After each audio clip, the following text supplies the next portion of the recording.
chart. This is a chronological chart of Kemet and also of Cush.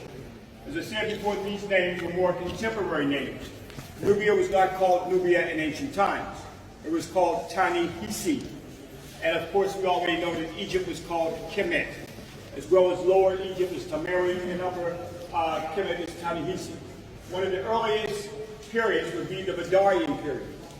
That is possibly the time period that Haru and Akhet was built during that particular period, because the Badarian period is around 5,000 years BCE.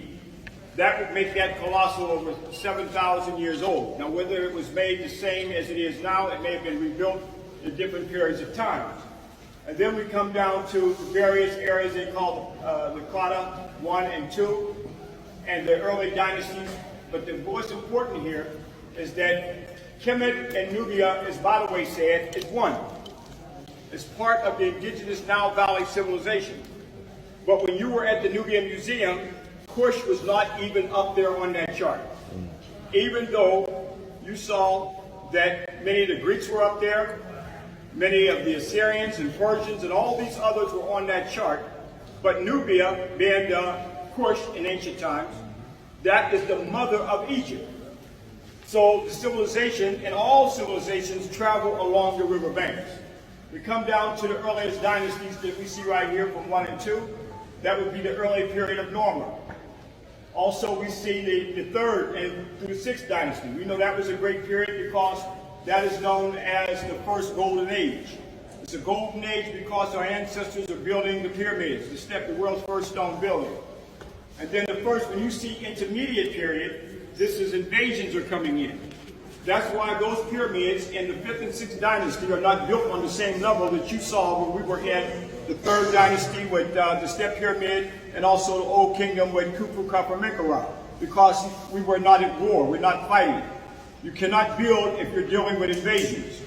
But at the intermediate period, this is when invasions are starting to come in during this time, political instability, and then there was a recovery. That recovery happened in the Middle Kingdom. But still, those pyramids in the Middle Kingdom is still not built on the same level that they were back during the time of the Old Kingdom. Then we have another intermediate period. That means something's happening here again. Every time you see that intermediate period, that means invasions are coming in. This invasion was very devastating on Kemet. It's very devastating on Kemet because these are the Hyksos invaders.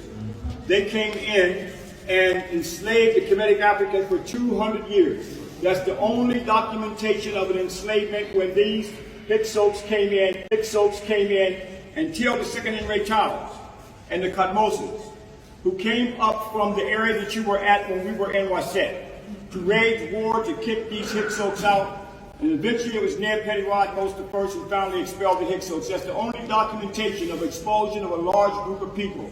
Somebody took the original story of Kemet and turned it into a Moses Exodus story of Jews being Exodus out of Egypt, when there was no documentation. In fact, they even took from Neb-Hedy-Rod-Mos' name, Admos, and made a Moses. And that's even according to a Jewish historian named Josephus. Then we have the New Kingdom. That's the time period when we were walking through the temple of Ibn-Asud, and we're talking about these great Nisus. All of those, starting up the 18th dynasty, Neb-Hedy-Rod-Mos I, that's the 3rd golden age, because it's a golden age because Kemet is free now. It's free from the invaders that occupied Kemet at this time.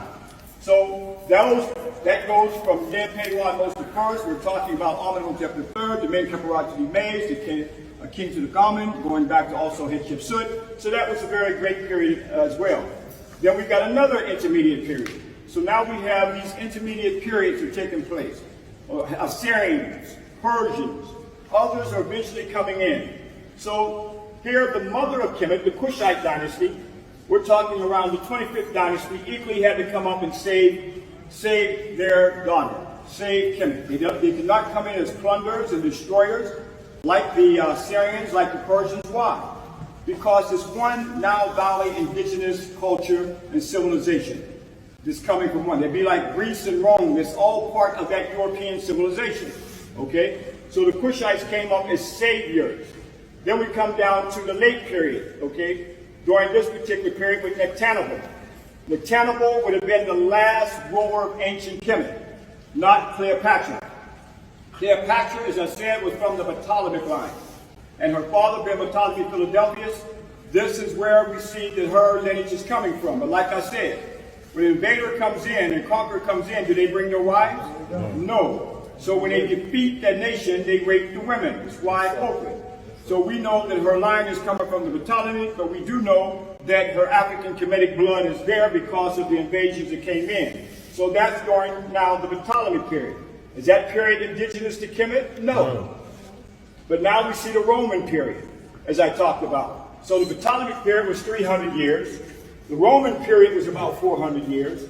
The Byzantine Roman period was another almost 400 years. So we're talking about 1,000 years. And then when the Arabs came in 641 AD. Now look at how short this period is from the European time period of the Ptolemaic down to the Byzantine.